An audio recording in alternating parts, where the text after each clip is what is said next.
तुलसी ने क्यों दिया था भगवान विष्णु को श्राप, बाद में कैसे हुआ दोनों का विवाह। तुलसी से जुड़ी एक कथा बहुत प्रचलित है। श्री मद देवी भागवत पुराण में इनके अवतरण की दिव्य लीला कथा भी बनाई गई है। एक बार शिव ने अपने तेज को समुद्र में फेंक दिया था। उससे एक महातेजस्वी बालक ने जन्म लिया। यह बालक आगे चलकर जालंधर के नाम से पराक्रमी दैत्य राजा बना। इसकी राजधानी का नाम जालंधर नगरी था। दैत्यराज कालनेमी की कन्या वृंदा का विवाह जालंधर से हुआ। जालंधर महाराक्षस था।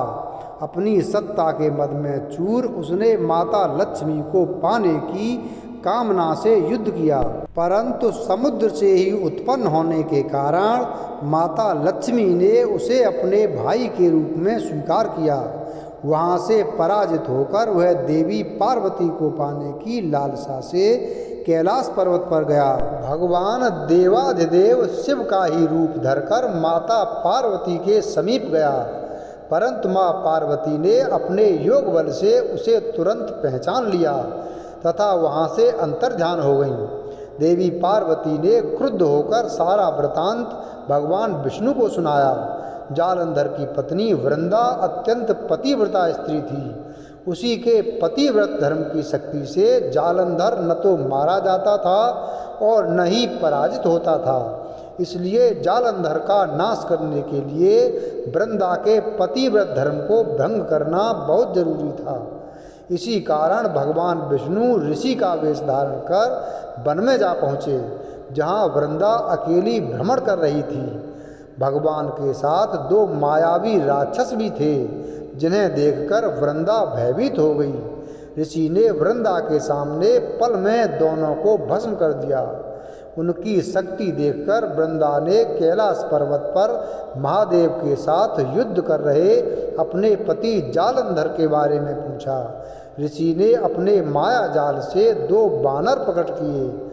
एक बानर के हाथ में जालंधर का सिर था तथा दूसरे के हाथ में धड़। अपने पति की यह दशा देखकर वृंदा मूर्छित होकर गिर पड़ी। होश में आने पर उन्होंने ऋषि रूपी भगवान से विनती की कि वह उसके पति को जीवित करें। भगवान ने अपनी माया से पुनः जालंधर का सिर धड़ से जोड़ दिया, परंतु स्वयं भी वह उसी शरीर में प्रवेश कर गए।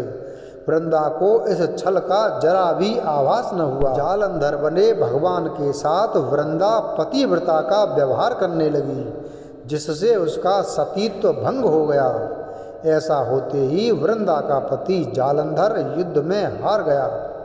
इस सारी लीला का जब वृंदा को पता चला तो उसने क्रुद्ध होकर भगवान विष्णु को शिला होने का श्राप दे दिया तथा स्वयं सती हो गई। जहाँ वृंदा भस्म हुई वहाँ तुलसी का पौधा हुआ। भगवान विष्णु ने वृंदा से कहा, हे वृंदा, तुम अपने सतीत्व के कारण मुझे लक्ष्मी से भी अधिक प्रिय हो गई हो। अब तुम तुलसी के रूप में सदा मेरे साथ रहोगी। जो मनुष्य भी मेरे शालग्राम रूप के साथ तुलसी का विवाह करेगा उसे इस लोक और परलोक में विपुल यश प्राप्त होगा। जिस घर में तुलसी होती है वहाँ यम के दूत भी असमय नहीं जा सकते। गंगा व नर्मदा के जल में स्नान तथा तुलसी का पूजन बराबर माना जाता है। चाहे मनुष्य कितना भी पापी क्यों न हो, मृत्यु के समय जिसके प्राण मंजरी रहित तुलसी और गंगा जल मुख में रखकर निकल जाते हैं, वह पापों से मुक्त होकर वैकुंठ धाम को प्राप्त होता है। जो मनुष्य तुलसी व आंवलों की छाया में अपने पितरों का श्राद्ध करता है, उसके पितर मोक्ष को प्राप्त हो जाते हैं। उसी दैत्य जालंधर की यह भूमि जलंधर नाम से विख्यात है। सती वृंदा का मंदिर मोहल्ला कोट किशनचंद में स्थित है। कहते हैं इस स्थान पर एक प्राचीन गुफा थी जो सीधी हरिद्वार तक जाती थी। सच्चे मन से 40 दिन तक सती वृंदा देवी के मंदिर में पूजा करने से सभी मनोरथ पूर्ण होते हैं। अब आइए जानते हैं तुलसी के औषधीय गुणों के बारे में। अनेक औषधि गुणों से भरपूर तुलसी लगभग हर घर में होती है। सुख शांति की प्रतीक तुलसी का सेवन सिर्फ आपकी सर्दी खांसी ही नहीं बल्कि कई बीमारियों को दूर रखती है। दादी नानी के तुलसी को लेकर बताए गए कई नुस्खे आज भी इस्तेमाल किए जाते हैं। ऐसे में आज हम आपको तुलसी के वो फायदे बताने जा रहे हैं जिससे बड़ी बड़ी बीमारियों को मात देने में मदद मिलती है। अगर आप श्वास संबंधी समस्याओं से परेशान हैं तो दूध के साथ तुलसी की पत्तियों को उबालकर पिएं। ऐसा करना दमा रोगियों के लिए बेहद फायदेमंद साबित होता है।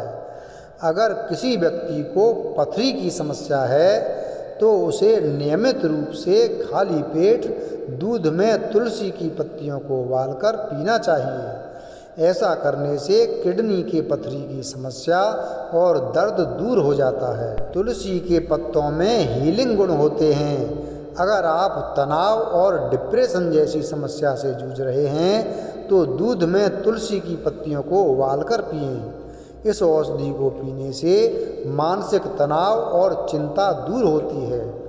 दूध में तुलसी के पत्तों को उबालकर अगर खाली पेट पिया जाए तो हृदय रोगियों को काफ़ी फायदा मिलता है। तुलसी के पत्तों में एंटीऑक्सीडेंट गुण पाए जाते हैं जो हमारे शरीर की रोग प्रतिरोधक क्षमता बढ़ाने में मदद करते हैं। इतना ही नहीं, इसके गुण शरीर में कैंसर पैदा करने वाली कोशिकाओं से लड़ने की शक्ति प्रदान करते हैं और उससे रक्षा भी करते हैं। वीडियो अगर पसंद आया हो तो वीडियो को लाइक करें, चैनल को सब्सक्राइब करें और बेल आइकन प्रेस करें। धन्यवाद।